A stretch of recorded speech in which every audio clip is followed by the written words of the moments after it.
Hoy quiero aprovechar este espacio para contarles algo aterrador que me pasó. Me pasó en el año 2018, cuando fui con mi novia a conocer un pueblito llamado Lagos de Moreno. Decidimos quedarnos 2 noches y rentamos un Airbnb. Una casa amueblada bastante bonita y tranquila según las fotos. Lo que más nos gustó fue que aceptaban mascotas, así que llevamos a nuestra perrita, una chihuahua que habíamos adoptado meses antes y que prácticamente iba a todos lados con nosotros. Llegamos por la mañana, dejamos nuestras cosas y salimos casi todo el día a conocer el pueblo. Recuerdo que el lugar era muy bonito, tranquilo, con calles muy antiguas. Ese primer día realmente casi no estuvimos en la casa, regresamos como por ahí de las 9 de la noche, cansados. Compramos algo para cenar en la calle. Vimos un rato la televisión y después nos fuimos a dormir. Pero desde la primera noche todo fue extraño, raro. No sé cuánto tiempo llevábamos dormidos, cuando ambos despertamos casi al mismo tiempo. Lo extraño fue la razón. Los dos sentimos claramente cómo alguien se subía a la cama, pero no como un gato o algo pequeño. Se sintió el peso de una persona adulta caminando en 4 patas sobre el colchón. Yo sentí como el peso avanzó desde la parte de los pies hacia nosotros. Mi novia se levantó asustada y me preguntó, ¿sentiste eso? Cuando me dijo eso, sentí todavía más miedo porque entonces no había sido un sueño. Prendimos la luz rápido pensando que tal vez era nuestra perrita, pero ella estaba dormida en su camita, en la cocina. Esa noche ya no pudimos dormir bien. Dejamos la televisión y la luz prendida hasta quedarnos dormidos otra vez. Al amanecer intentamos convencernos de que había sido nuestra imaginación o que ambos estábamos muy cansados por el viaje. Salimos desde temprano a desayunar y a recorrer el pueblo. Todo el día estuvimos fuera intentando no pensar en eso. Regresamos como a las 5 de la tarde completamente cansados. Mi novia se fue a su cuarto principal a acomodar unas cosas y yo me quedé sentado en el sillón, viendo televisión en la sala. La sala estaba conectada con el comedor y toda la casa estaba en silencio. Pero entonces me pasó algo. Mientras estaba sentado, vi como unos brazos femeninos rodeaban mi cuello desde atrás. Fue un abrazo, pero en cuanto sentí el contacto de la piel, me di cuenta de algo horrible. Aquellos brazos estaban helados. Pensé que era mi novia intentando jugar conmigo, así que sonreí y volteé para decirle algo que por qué estaba tan fría. Pero la sala estaba completamente sola. No había nadie detrás de mí. Sentí un escalofrío horrible y grité el nombre de mi novia. Ella me respondió desde el otro extremo de la casa. Estaba en el cuarto principal. En ese momento sentí un miedo que jamás había sentido en mi vida. Me quedé helado mirando la sala, pensando si me estaba volviendo loco o si había sido mi imaginación nada más. Pero yo sé perfectamente que lo sentí y que fue real. Eran los brazos de una mujer, alguien me había abrazado. No le conté nada a mi novia porque no quería asustarla más. Llegó la noche. Decidimos acostarnos temprano. Mi novia quería ver una película de terror, pero sinceramente yo seguía muy alterado por lo que me había pasado. Así que mejor pusimos una película de comedia. Apagamos las luces y dejamos solo la televisión encendida. Todo iba normal. Hasta me estaba olvidando de esa cosa por las risas. Hasta que a media película, nuestra perrita se despertó de golpe. Comenzó a gruñir mirando fijamente hacia una esquina vacía del cuarto. Al principio pensé que había escuchado algo afuera o que tal vez había visto algún insecto. Pero no. La perrita estaba completamente quieta, mirando hacia arriba, como si hubiera alguien parado en aquella esquina. Intentamos llamarla, pero no nos hacía caso. Ahí comenzamos a asustarnos, muchísimo. La perrita empezó a llorar y se escondió debajo de la cama, temblando. Yo me levanté aterrado y prendí la luz inmediatamente. Pero no había nadie ni nada. Esa noche prácticamente no dormimos, y honestamente fue un alivio irnos de ese Airbnb. No sé quién era aquella mujer, no sé qué había en esa casa, pero jamás volvimos ahí.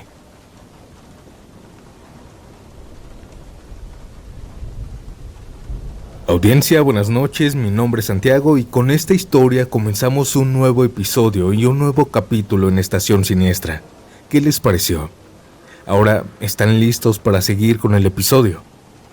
Bueno, pues prepárense, porque las historias que siguen están muy buenas. Claro, para nosotros que las escuchamos, porque para los que las cuentan, es otra cosa totalmente diferente. Bienvenidos, bienvenidas, audiencia. Continuemos.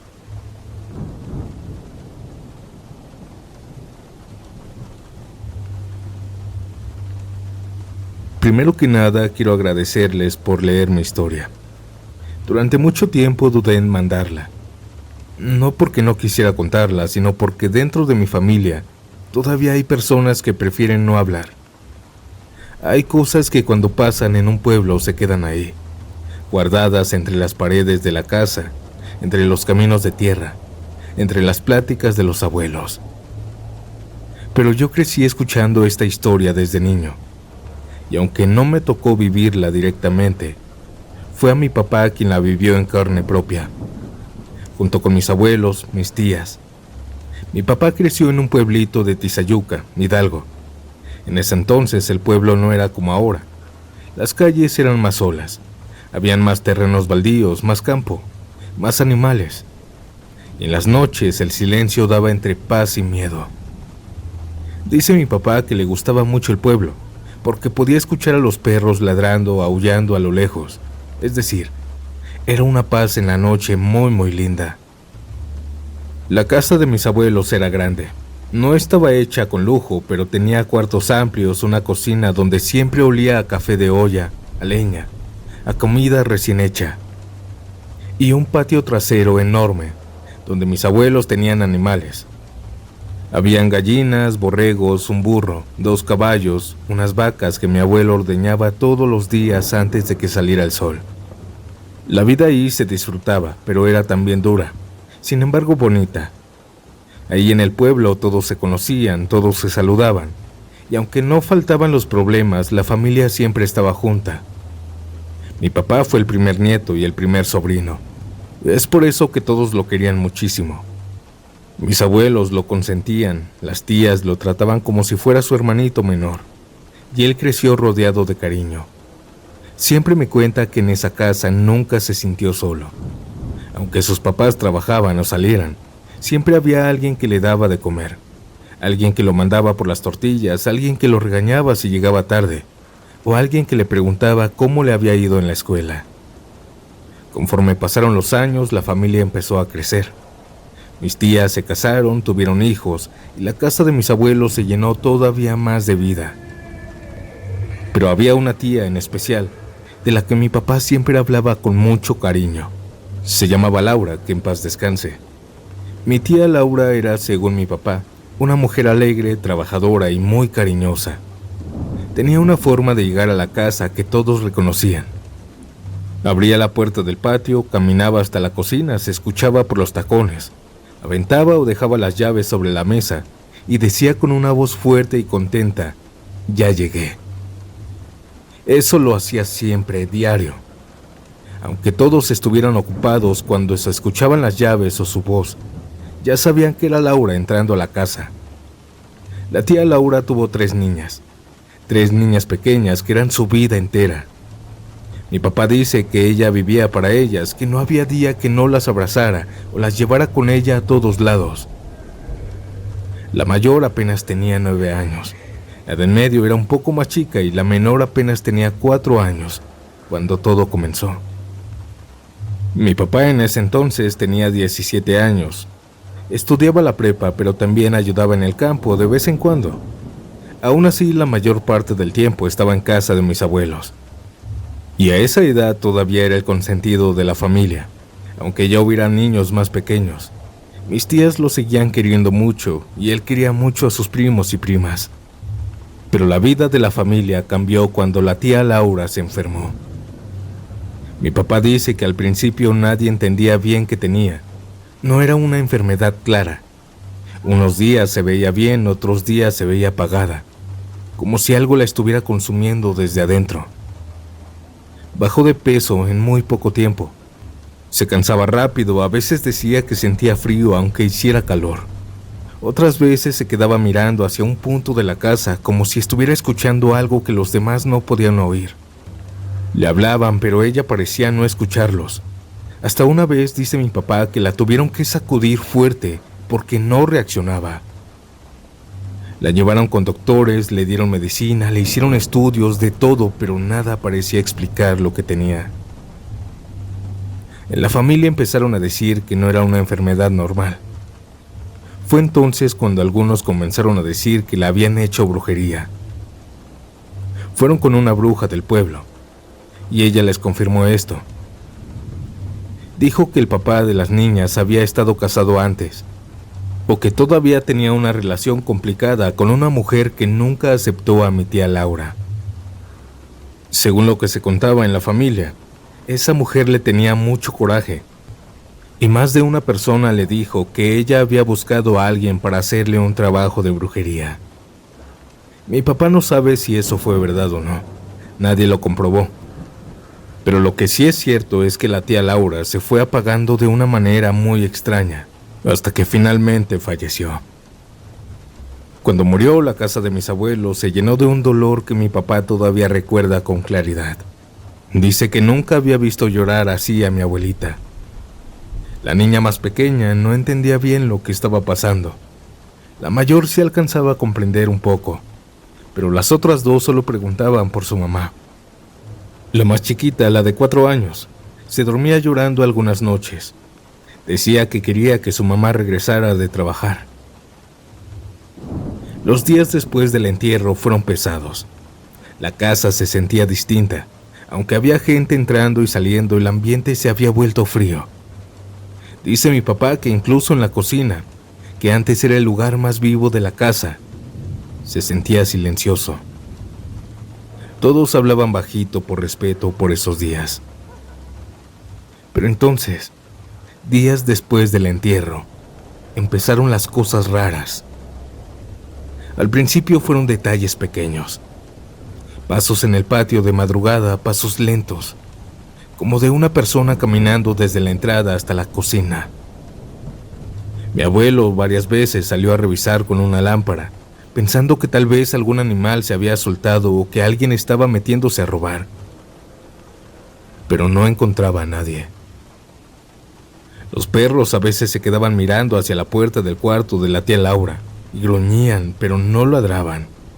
Solo se quedaban tensos. Una noche, mi abuela estaba lavando unos trastes en el patio cuando escuchó que alguien suspiró detrás de ella. Pensó que había llegado una de sus hijas. Volteó, pero no había nadie. Otra ocasión, una de mis tías dijo que escuchó claramente cómo una mujer caminaba por el pasillo, arrastrando un poco los pies, como lo hacía Laura cuando llegaba cansada. Pero al asomarse al pasillo estaba vacío. Todos trataban de no hablar mucho de esto. Decían que era el dolor, que era la costumbre, que la mente jugaba con ellos. Mi papá también intentaba pensar así. A sus 17 años no quería creer en fantasmas ni brujerías. Pero había cosas que no se podían explicar tan fácil. La experiencia que más lo marcó ocurrió varias semanas después, cuando hubo feria en el pueblo. Ese día casi toda la familia salió. Algunos fueron a bailar, otros a cenar, otros solo a caminar entre los puestos. Había música a lo lejos, cohetes. Pero mi papá no quiso ir. No recuerdo si me dijo que estaba cansado o que tenía tarea de la prepa, pero decidió quedarse solo en la casa. Eran como las 6 de la tarde. Todavía no era de noche, pero ya estaba bajando la luz. Mi papá estaba en su cuarto, acostado o sentado, revisando unas cosas, cuando de pronto escuchó pasos en el patio. No se asustó al principio, pensó que alguien había regresado de la feria. Los pasos avanzaron desde la entrada hasta la cocina. Luego escuchó la puerta abrirse. Después el sonido clarísimo de unas llaves cayendo sobre la mesa y enseguida una voz de mujer que dijo: «Ya llegué». Mi papá se quedó helado, porque esa voz era la de Laura. No una voz parecida, era la misma voz, la misma forma de gritar. Por un momento mi papá pensó que se había confundido, que quizá era otra tía. Se levantó rápido y salió del cuarto esperando encontrarse con alguien. Pero no había nadie. La mesa estaba vacía, no habían llaves. La puerta estaba cerrada. El patio estaba solo. Mi papá recorrió la cocina, los cuartos, el cuarto de mis abuelos, el pasillo, el patio, el baño. Nada. La casa estaba completamente vacía. Dice que en ese momento no gritó, no salió corriendo. Se quedó parado en medio de la cocina, sintiendo que el cuerpo no le respondía. Porque lo que había escuchado no fue un ruido raro, no fue un golpe que se pudiera confundir. Fue una llegada completa. Los pasos, la puerta, las llaves, la voz. Y eso era imposible. La tía Laura estaba muerta. Cuando la familia regresó de la feria, mi papá les contó. Algunos le dijeron que tal vez se había quedado dormido o que a lo mejor soñó despierto. Pero mi abuelita no dijo nada. Solo se quedó mirándolo con los ojos llenos de lágrimas. Después bajó la cabeza y comenzó a llorar. Desde esa tarde las manifestaciones se volvieron más claras. Los pasos ya no se escuchaban solo de madrugada. A veces se podían oír en la tarde, en el día. A veces en la cocina, en el patio. Habían momentos en que todos estaban sentados comiendo y se escuchaba que alguien caminaba detrás de ellos. Pero al voltear no había nadie. En ocasiones las gallinas se alborotaban sin razón en la madrugada. Los caballos se inquietaban. Mi abuela empezó a tener sueños con Laura, sueños muy repetidos. Decía que la veía parada cerca de la cama, vestida como cuando estaba viva, pero más pálida y tranquila. En los sueños, Laura le decía: «Mamá, ya no llore por mí. Estoy bien. No llore tanto porque no me deja descansar en paz». Pero mi abuela despertaba destrozada, porque aunque el sueño parecía bonito, también la hacía sentir que su hija seguía ahí, que no se había ido del todo por ella. Lo más extraño también pasó con las niñas. La más pequeña, la de 4 años, empezó a decir que su mamá iba a verla en las noches. Al principio todos pensaron que era su imaginación, una forma de extrañarla, pero la niña lo decía con una naturalidad que daba miedo. «Mi mamá vino anoche, me acarició el pelo», decía.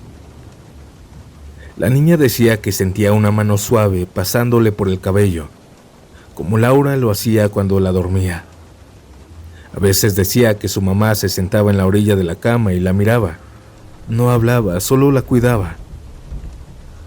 La niña de en medio también empezó a decir que era verdad, que ella la veía en el cuarto cuando apagaba las luces, pero decía que le daba miedo mirarla de frente. Por eso solo la veía de reojo. Decía que su mamá se quedaba parada cerca de la puerta o junto a la cama de su hermanita.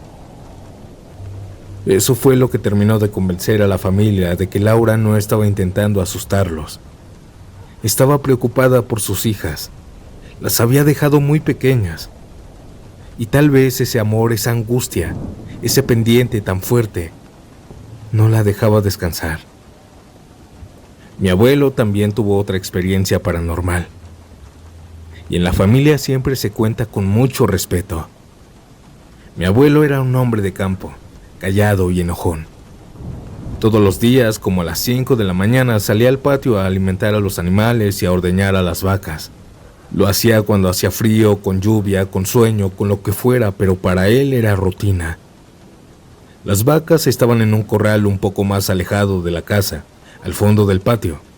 Para llegar había que cruzar una parte oscura del terreno. Había un foco en el corral de las vacas.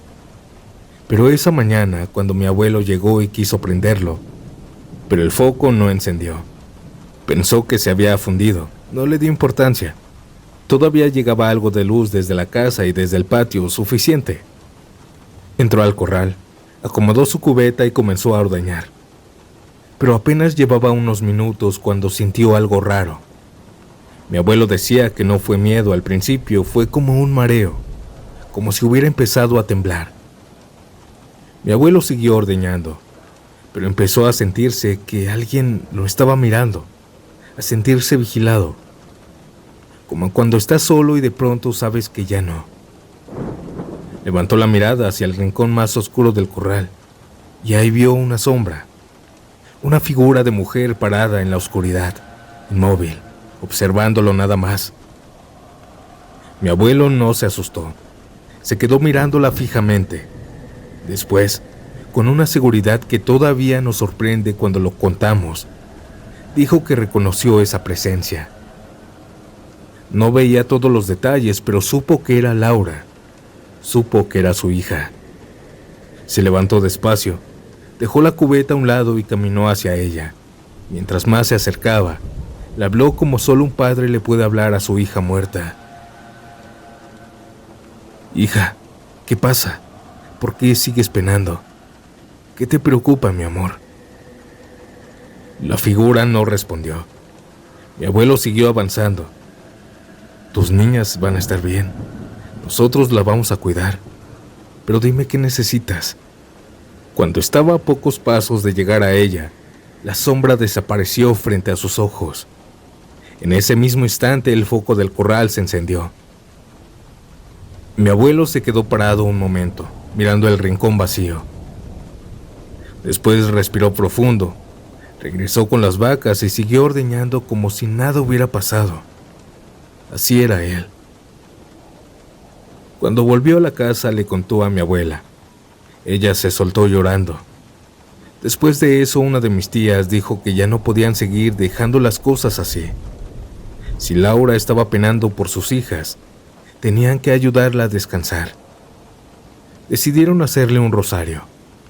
Invitaron a familiares, vecinos cercanos y a un sacerdote para que después bendijera la casa.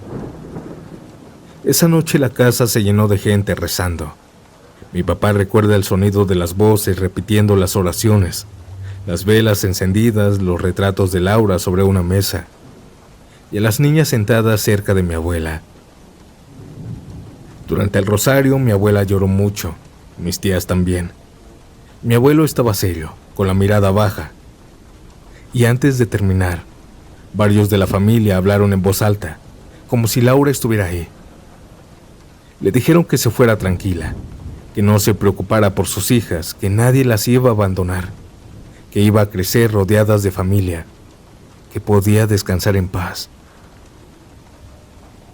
Después el sacerdote bendijo la casa, recorrió los cuartos, la cocina, el patio, el corral, y roció agua bendita mientras rezaba.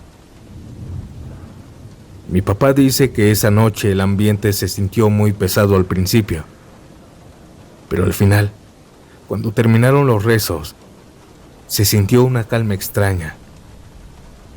A partir de ese día los pasos dejaron de escucharse. La voz de Laura no volvió a sonar en la cocina. Las niñas dejaron de decir que su mamá iba por las noches.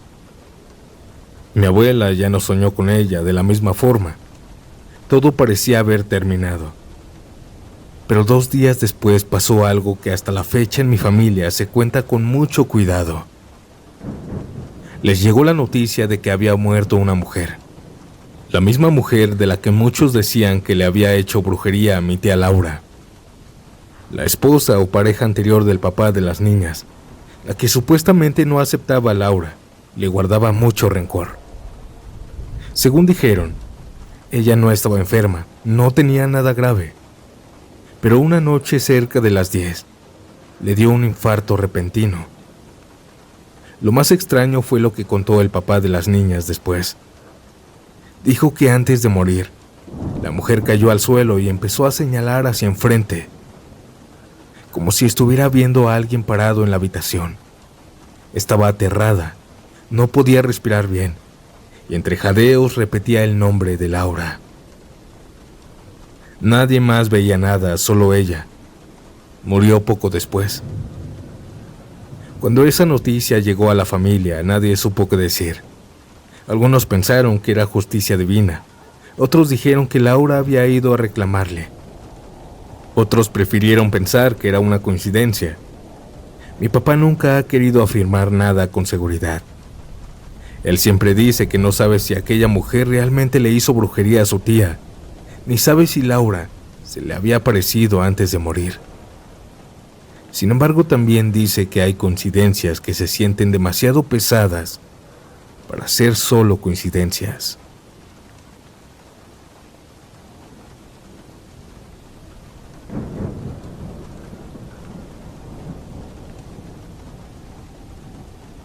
Hoy quiero compartirles una historia de terror que mi tío siempre nos contaba.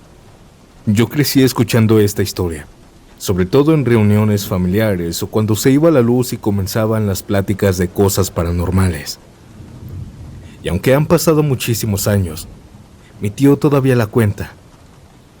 Todo ocurrió en un pequeño pueblo en Oaxaca. Y si bien en ese entonces ya el pueblo estaba habitado, en 1987, todavía estaba muy lejos de ser lo que es hoy en día. Para empezar, en la zona donde vivía mi tío a sus 22 años, todavía no había luz eléctrica.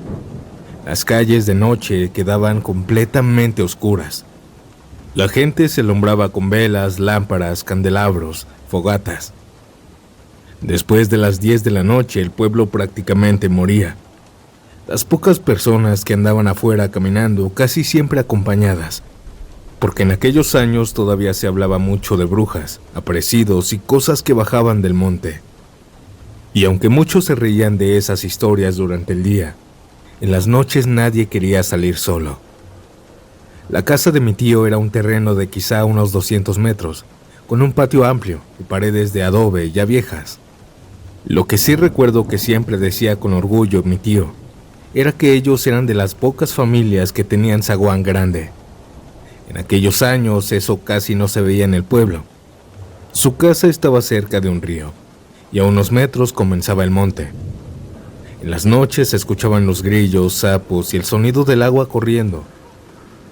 Mi tío ahí vivía con su esposa, que en ese tiempo estaba embarazada de su primer hijo. Cuenta mi tío que ellos eran muy felices. Él trabajaba desde temprano y era muy responsable.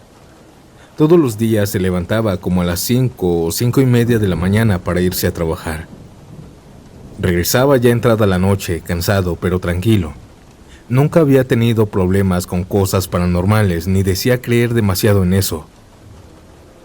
De hecho, cuando alguien hablaba de brujas o fantasmas, él siempre decía lo mismo.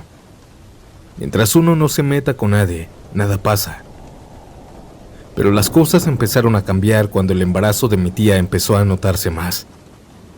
Todo empezó poco a poco. Primero los perros del rumbo comenzaban a ladrar mucho en la madrugada.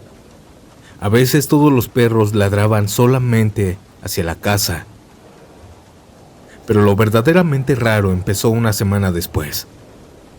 Mi tío contaba que algunas noches, casi siempre entre las 3 de la madrugada y 4, se escuchaba caer algo sobre la azotea. No era un ruido ligero, era pesado, como si un animal grande hubiera aterrizado encima de la casa. Después comenzaban unos aleteos fuertes, pesados. Y no era solo uno. Después de unos segundos se escuchaba caer otro, y luego otro más. A veces parecían 3, a veces 4. Ellos nunca se asomaron a ver qué era. Decían que aquello sonaba demasiado grande para ser pájaros normales. Permanecían arriba, moviéndose. Lo más aterrador era que aquello podía durar hasta media hora. Imagínense, 30 minutos escuchando cosas enormes rondando sobre el techo. Después, de la misma manera en la que llegaban, se iban. Primero un aleteo fuerte y luego otro. Y finalmente silencio. Mi tío intentó convencerse de que eran animales grandes del monte, aves enormes que bajaban por la cercanía del río.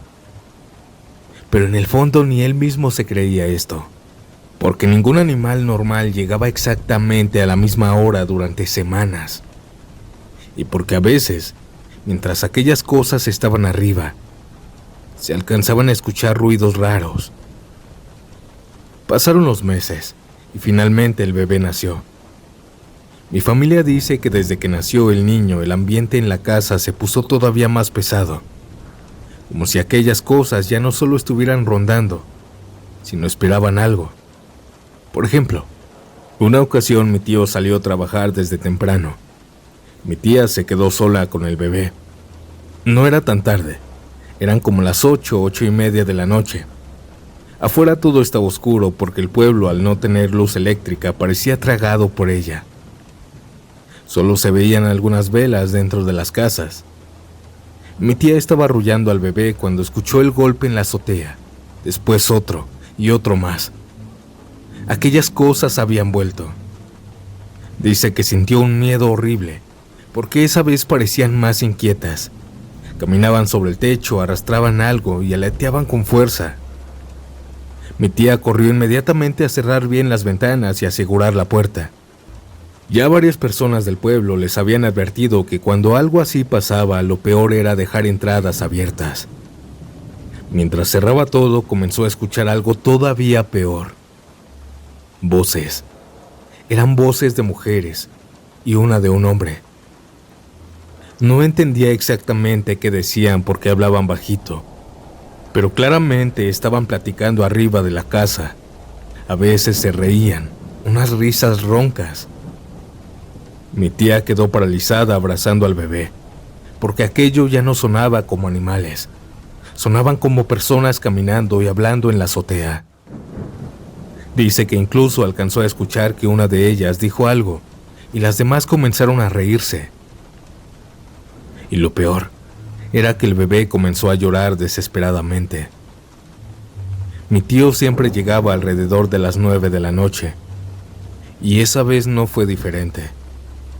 Cuando llegó frente al zaguán alcanzó a escuchar lo mismo, voces en la casa, risas. Al principio pensó que quizás su esposa había invitado familiares, pero en cuanto abrió la puerta y levantó la mirada hacia el techo, vio la verdad. Dice que vio varias figuras negras moviéndose sobre la azotea, y apenas sintieron que él las había visto, aquellas cosas comenzaron a irse. Pero antes de levantar vuelo, pudo verlas bien. Mi tío decía que tenía el tamaño de un guajolote grande, aunque un poco más robustas.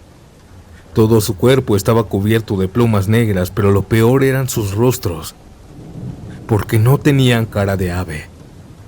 Tenían caras humanas, rostros horribles, deformes, con caras de ancianos viejos mal mezclados con algo de animal. Aquellas cosas daban asco.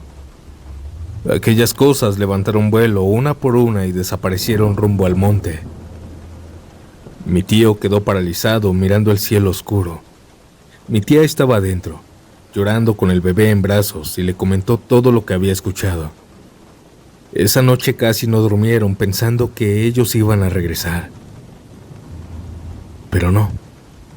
Desde aquel día esas cosas dejaron de posarse sobre la azotea. Sin embargo, lo peor todavía no ocurría, porque según mi tío, aquello solo había sido el principio. Pasaron algunos días tranquilos hasta que una noche cenaron juntos y después se fueron a dormir con el bebé. Afuera se escuchaba el río y uno que otro perro ladrando a lo lejos. Todo parecía normal. Los tres se quedaron completamente dormidos, hasta que algo los despertó. Eran cerca de las 2 de la mañana. Alguien estaba golpeando desesperadamente la puerta, pero no la puerta de la calle. Era la puerta del cuarto. Mi tío se despertó confundido, pero los golpes siguieron, desesperados. Y entonces escucharon una voz familiar. «Hijo, ábreme, por favor». Era la voz de su mamá. Mi tío se levantó casi de inmediato, porque aquella voz sonaba exactamente igual a la de ella. «Ábreme, hijo. Hace mucho frío aquí afuera. Me estoy congelando». Mi tío estaba a punto de abrir cuando su esposa lo agarró del brazo y le dijo: «¿Pero cómo entró hasta acá?». Mi tío se quedó quieto, porque era cierto. Nadie le había abierto el zaguán y su mamá no tenía llaves. Además, ¿qué estaba haciendo ahí, a esa hora? El silencio fue horrible entre ellos dos. Hijo, apúrate, me estoy congelando. Mi tío dice que sintió cómo se le enchinó la piel, porque era exactamente la voz de su madre, la misma forma de hablar, la misma desesperación. Él se acercó a la puerta y gritó nervioso: «Voy, mamá, ahorita te abro». La voz respondió inmediatamente: «Ábreme rápido, hijo, tengo mucho frío». Mi tío decidió mirar primero porque solo decía eso, no decía nada más. La ventana tenía una tela delgada que apenas dejaba ver hacia afuera. Levantó un poco la cortina con muchísimo cuidado sin que ella se diera cuenta. Y lo que vio allá afuera lo hizo casi desmayarse. Ahí estaba. Parecía su mamá, la misma ropa, la misma cara, el mismo cabello. Pero había algo mal. Aquella mujer era demasiado alta, mucho más alta de lo normal. Y además estaba completamente quieta, sin moverse, solo mirando hacia la puerta. Mi tío entendió inmediatamente que aquello no era su madre. Retrocedió algo espantado, y su esposa comenzó a llorar abrazando al bebé, pero lo hacía en silencio. Fue entonces cuando algo recordó. Meses antes, una vecina les había dado una oración para protegerse de las brujas. Una oración antigua, que según ella servía para ahuyentar cosas malas. Las 9 verdades, o algo parecido se llamaba. Mi tía le dijo que no abriera bajo ninguna circunstancia. Todo esto se hablaba susurrando para que aquella cosa no escuchara. Ya con la oración en la mano, ambos se acercaron a la puerta. Del otro lado, aquella cosa seguía parada. Podían ver su silueta marcada detrás de la tela. Y entonces aquella cosa volvió a hablar, pero ahora más desesperada. «Ábreme, hijo, por favor». Mi tío prendió una vela para alumbrar y comenzó a rezar junto con su esposa. Y apenas empezó la oración, aquella mujer dejó de tocar y de hablar. Todo quedó en silencio unos segundos, y luego se escuchó su risa. Pero ya no era la voz de su mamá. Era una voz más gruesa, rasposa, burlona. Los dos siguieron rezando mientras temblaban de miedo. Y entonces vieron cómo la silueta retrocedía lentamente hacia el patio. Y frente a ellos, aquella figura de mujer comenzó a deformarse. La espalda se encorvó, los brazos parecieron abrirse, y poco a poco aquella cosa se convirtió en una de esas aves negras enormes. Levantó vuelo y desapareció hacia la oscuridad del monte. Mi tío y mi tía se quedaron abrazados, llorando junto al bebé hasta que amaneció. Ahí entendieron algo horrible. Aquellas brujas no querían entrar a la casa. Querían al niño. Todo había comenzado desde el embarazo. A la mañana siguiente ni siquiera lo pensaron demasiado. Agarraron algunas cosas y comenzaron a buscar un cuarto en renta en el centro del pueblo. Poco tiempo después se mudaron, y desde que dejaron aquella casa jamás volvió a suceder algo así. Mi tío decía que aquellas cosas se quedaban rondando en las orillas del pueblo, cerca de donde comenzaba el monte. Esto fue todo, audiencia. Buenas noches.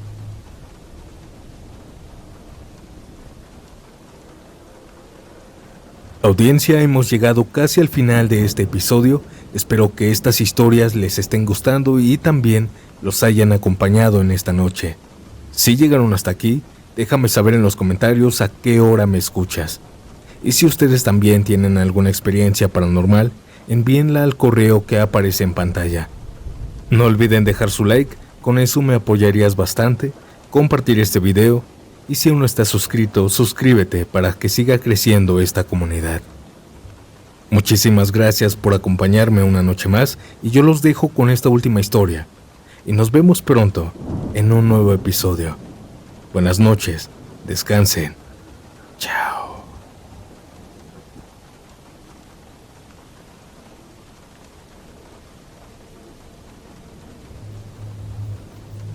¿Ustedes creen en los duendes? Hola Santiago, buenas noches. Quiero compartirte una historia que me pasó cuando era niño y que hasta la fecha sigue siendo muy recordada en mi familia y entre algunos vecinos de Acatlán, Puebla. Actualmente tengo 48 años de edad, pero esto ocurrió cuando yo iba en la primaria del pueblo. Creo que iba en cuarto grado y tenía como unos 8 o 9 años. En aquellos años Acatlán todavía era mucho más tranquilo. Había muchas parcelas, terrenos grandes y zonas donde el monte prácticamente comenzaba atrás de las casas. Todos los niños comenzamos a escuchar historias de duendes en el pueblo. Los adultos siempre nos advertían que no nos alejáramos mucho porque los duendes se llevaban a los niños. Recuerdo perfectamente que nuestras mamás o abuelas nos decían: si te portas mal, los duendes te van a llevar. Uno de niño se ríe de esas cosas, pero al mismo tiempo sí creces con el miedo. En ese tiempo yo tenía varios amigos de la primaria y casi todas las tardes jugábamos afuera. Había unas parcelas muy grandes cerca de donde vivíamos y más adelante comenzaba el monte. Esa zona era un lugar lleno de árboles enormes, arbustos muy verdes y caminos de tierra. Para nosotros era perfecto para jugar a las escondidillas. Una tarde salimos varios niños, como siempre. Recuerdo que hacía mucho frío, pero todavía había bastante luz. Éramos como 6 o 7 niños jugando entre los árboles y los arbustos.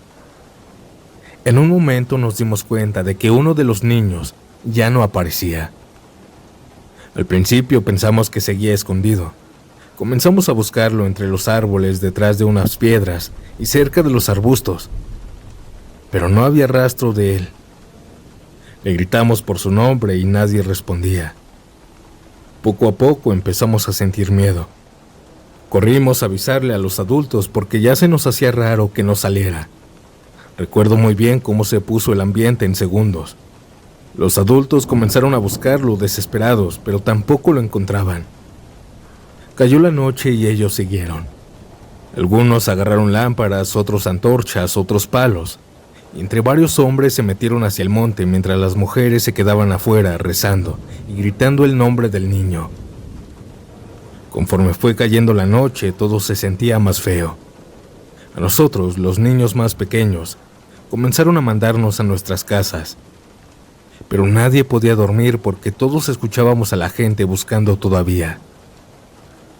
Ya era completamente de noche cuando lo encontraron. Entre el silencio del monte comenzaron a escuchar risitas, primero suaves, luego más claras. Parecían varios niños riéndose. Los hombres siguieron el sonido pensando que quizá ahí estaba el niño perdido, pero se escuchaban muchos niños.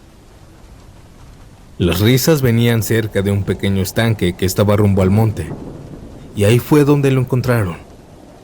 El niño estaba parado dentro del agua lodosa, completamente lleno de tierra y lodo, riéndose solo en medio de la oscuridad. Dice la gente que no parecía asustado, al contrario, parecía feliz. Cuando lo sacaron y le preguntaron dónde había estado, él solo señalaba hacia los árboles y decía: estaba jugando con mis nuevos amigos. Los adultos se quedaron callados porque todos entendieron inmediatamente lo que eso significaba. Decían que los duendes se lo habían querido llevar. Lo más raro fue que el niño seguía mirando hacia el monte con una sonrisa, pues el niño decía que sus amigos estaban arriba de los árboles, que ahí vivían. Al día siguiente, varios vecinos y hasta algunos familiares le volvieron a preguntar con quién había estado jugando, pero él respondió algo que hasta la fecha da escalofríos. Dijo que eran niños, pero no eran niños normales. Los describió como niños de piel grisácea, con dientes muy grandes, narices largas y puntiagudas, orejas puntiagudas y ropa que parecía hecha de trapo viejo. Decía que eran amables, que solo querían jugar y que le insistían mucho en que fueran con ellos más arriba del monte. También dijo algo que jamás olvidé: me gustaba estar con ellos porque solo cantaban y se reían. El niño regresó a su casa aparentemente normal. El que estaba tranquilo era él. Los realmente asustados eran sus papás y los adultos. La historia comenzó a contarse entre todos los vecinos y el miedo se apoderó de la colonia durante meses. Recuerdo perfectamente que durante como 5 meses a ningún niño nos dejaron salir después de las 5 de la tarde. En cuanto comenzaba a bajar el sol, todos nos encerraban. Y todavía más extraño era que algunos adultos salían de madrugada a las orillas del monte para ahuyentar a los duendes. Yo nunca volví a jugar tranquilo en aquellas parcelas. Esto fue todo, audiencia. Buenas noches.